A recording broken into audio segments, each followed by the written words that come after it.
So, Ouya is a gaming console that we built about a couple years ago. We're at like the year mark actually. This time last year we unveiled. It was actually during GDC, so it's pretty cool. Our two main goals are to make it as easy as possible for developers to get their games onto the television and to expose great content to gamers. So that's Ouya.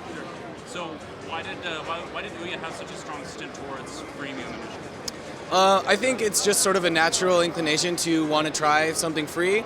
So we have tons of games on the platform that are free to try. We work with a lot of developers who like to make games that are free to try.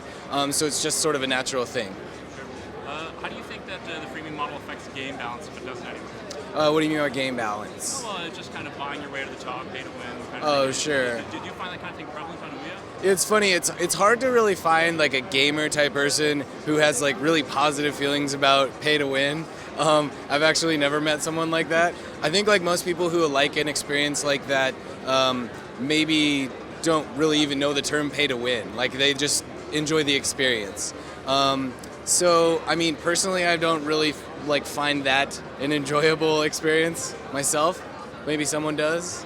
I'm hard pressed to think of any content on Ouya that's actually pay to win though. So is most of the stuff on Ouya kind of trial based then, and then you just upgrade to a premium version? Yeah, I mean when we kicked off Ouya, it was really make some element of the game trialable. But we really left that up to developers. So you see anything from like a timed demo to a paywall at some point in the game to microtransactions. Really anything you could think of to make some sort of trialable experience. What would you say on Ouya the mix of those kind of different free game types are like? Is it mostly trial? Is it mostly microtransactions? I think it's sort of like skewing towards the way things are traditionally is that it makes it's easier for devs to sort of just think of a demo as an experience that's easy to create. So probably leaning towards that a bit more. Can you speak at all to the commercial success of these developers using the kind of trial model? Can I speak to the commercial success? Could you explain that question a bit more? Sorry. Are they making a lot of money, or are they able to live full time on the kind of games that they're? I mean, yeah, I'm like tons of developers do that, and you see a lot of developers supplement a free game experience with something like advertisements, right? So yeah, there are a lot of developers who can figure out ways to do that. Should I mention actually recently that we as of yesterday, we were actually thinking of ways that we could make the developer experience on Ouya a bit more open, and we actually are going to start allowing developers to monetize however they want. So that means allowing developers to charge up front for their games if they would like.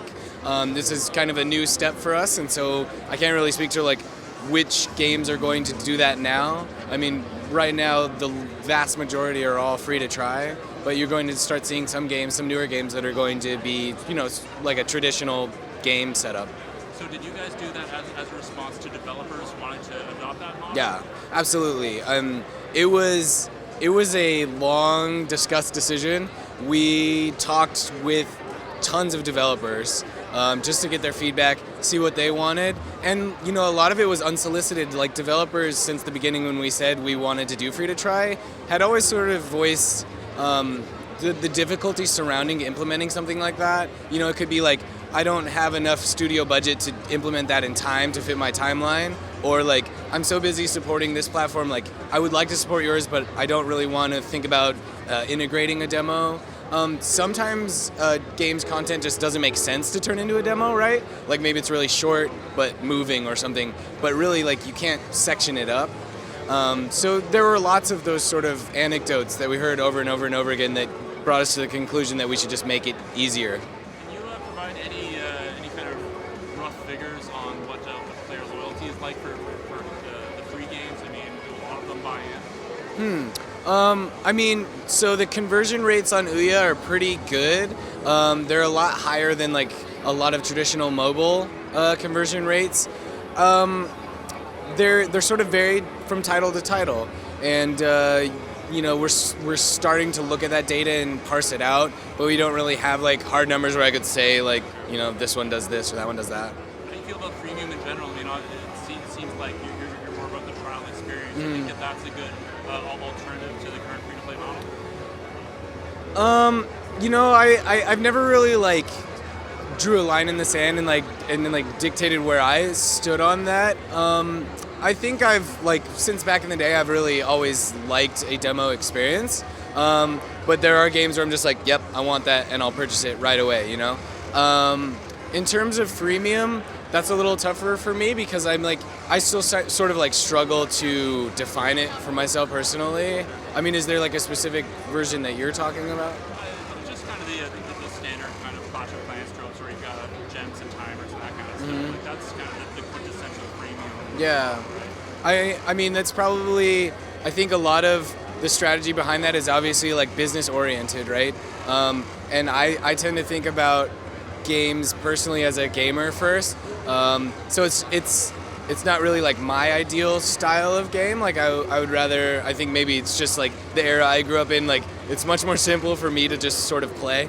That said, I have played some pretty cool freemium games before. So. Do you think there's room in the mobile ecosystem for all these different models to really coexist? I think so, and I think there's room for all these sorts of models to coexist, and I also think that there could be like different new things all the time that are coming out to sort of change the way things are between now and next year.